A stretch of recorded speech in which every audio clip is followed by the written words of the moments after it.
Good day to all the viewers out in YouTube land. Today I am at the Barnes Foundation in Philadelphia, Pennsylvania.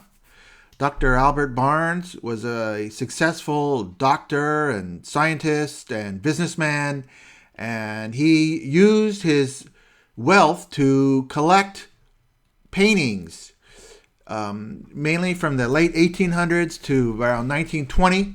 And we open with the first painting here in the lobby is of Dr. Barnes.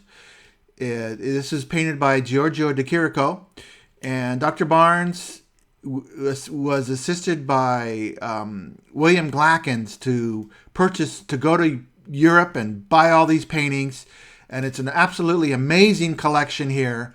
And the experience here is so much different than many art institutions, because he's placed them all on the wall in a certain way.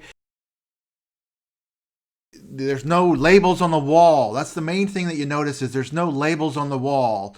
And if you're in one of the galleries, there's usually in one corner of the gallery or in the center of the gallery, there's a fold out sheet telling you with a map of all the paintings in the room. And then you can see the titles and the artists.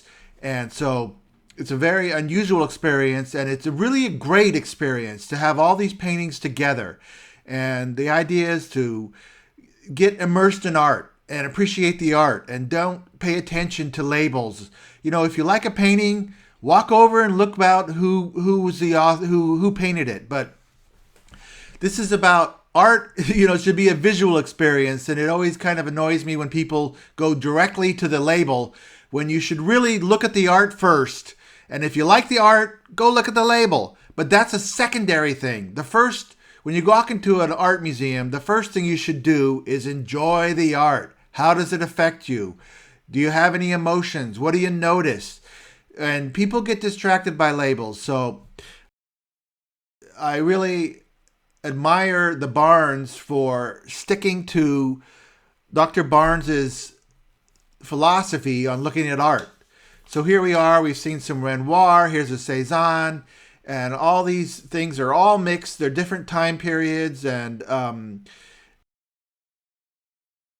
it's more designed toward the human eye rather than the analytical evaluation of art and putting art in categories.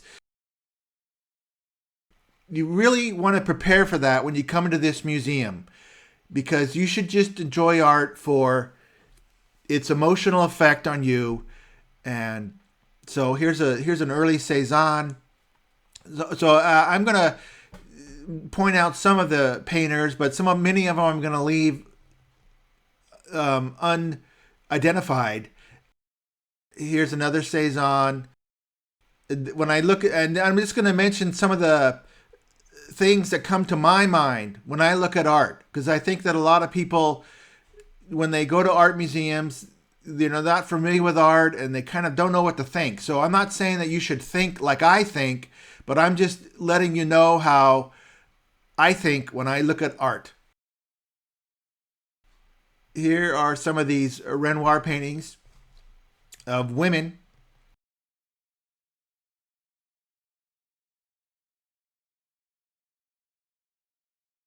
There's many Renoir paintings in this museum. If you hear some dead space, it's just because I want you to just enjoy the art.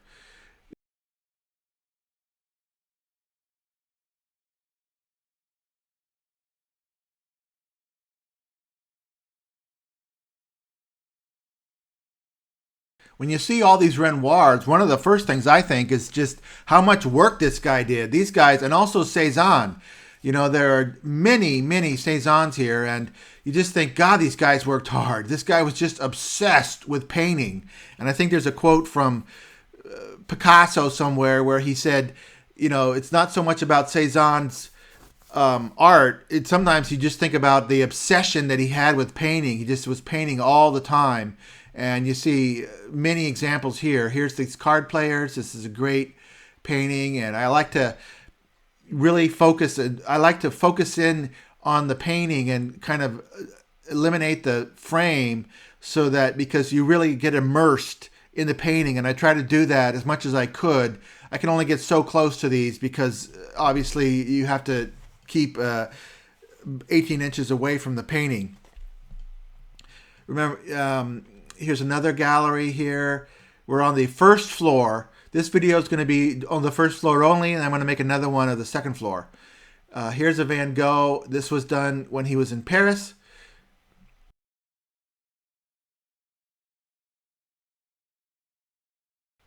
Here is a Corot, and very enjoyable. Corot, just really enjoyed him. Here's a Glackens. Now, Glackens was the American painter, and he bought many of these paintings for Dr. Barnes, and so he was an important part of the legend of the Barnes Foundation.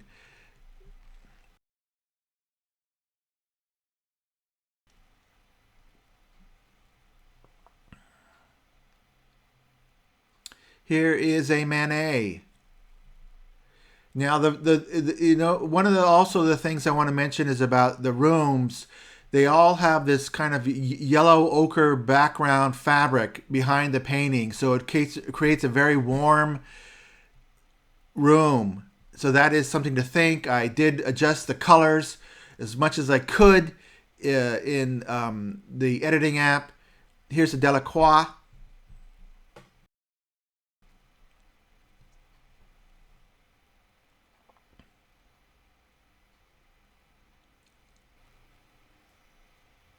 Cézanne.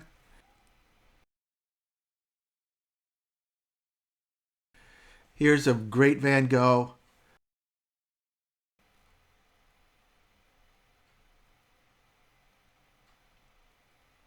One thing I noticed about the Van Goghs is that he really emphasized the eye more than Cézanne or Renoir. That's one thing I noticed, and he just seems he really stands out when compared to all these others. And another Renoir here.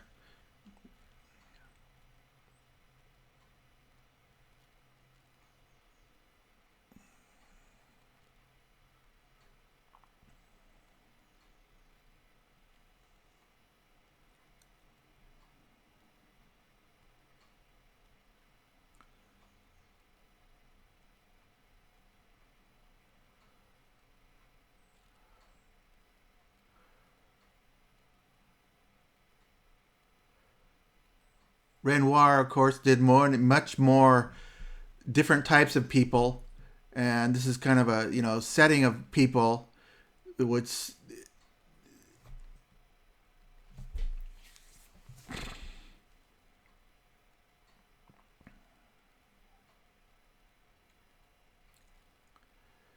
here is a work by an American, Horace Pippin, and another by Pippin.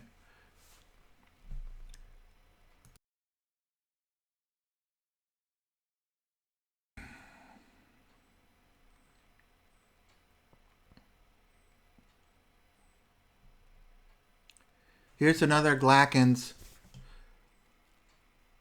One thing I noticed on this is kind of more balance of the colors, the reds, the greens, the blues, the whites, than some of the French painters. It's a different type of balancing of the colors.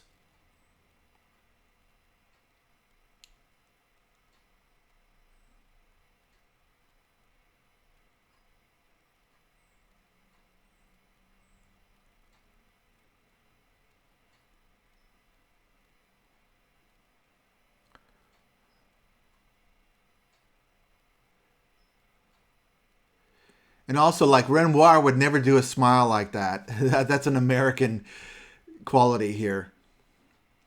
Here's a great kind of black and white silhouette piece.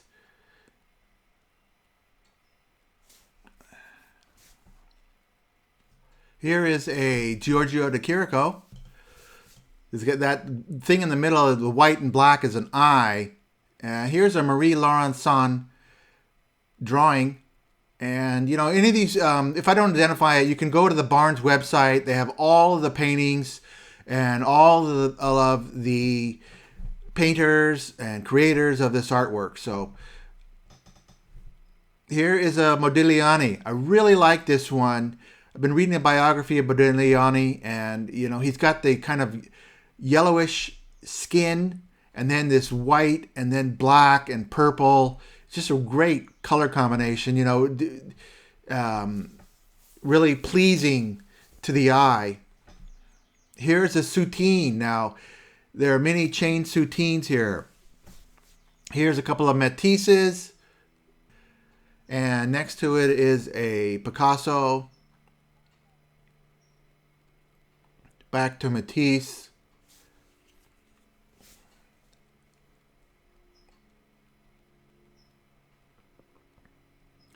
Another Modigliani. Very powerful pictures by Modigliani. Very simple, and you should think of him as a minimalist.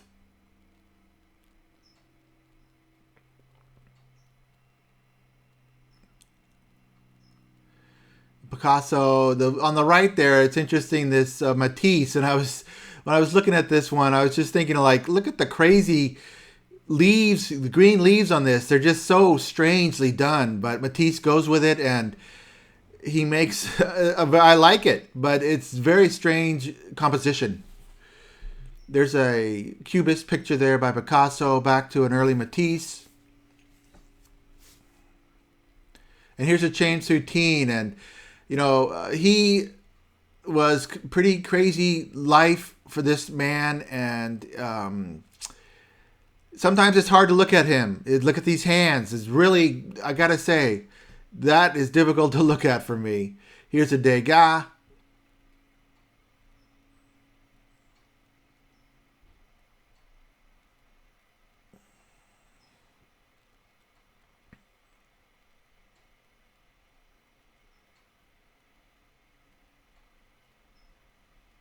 This is a portrait by Goya. Kind of unusual. There's a lot of little surprises in here. Like, you think they're all going to be Impressionists and Post-Impressionists, but then you see a Goya. So it's kind of great surprises as you look through these. And so when I go to these galleries, I don't try to look at every single one on the wall, because some are high, some are low. I just go in and look at the things that attract my eye and just kind of float around, and it's really an amazing experience. Here is an El Greco, another surprise.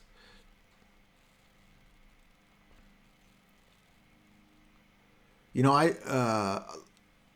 a Chardin from a much earlier period. Here's a Courbet.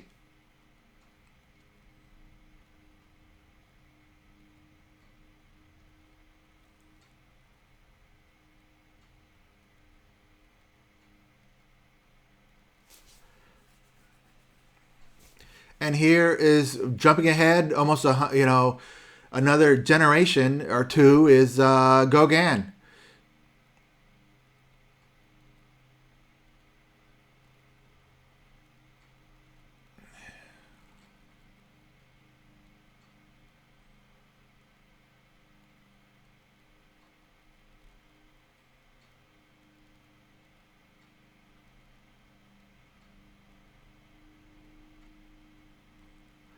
And ending up with a Moreau, abstract Moreau. Though in Moreau, they do represent something. Now we move up to kind of going upstairs. Halfway through, they have some sculptures, and here's a Lipschitz. Really enjoyed him. I never see him on the West Coast, and there's a good samples of his art here, and I really like that. Here's a Modigliani sculpture. So that wraps up the first floor. With this Matisse on the mural on the wall. He came to the Barnes Foundation and painted this. So please watch the next floor on the next video.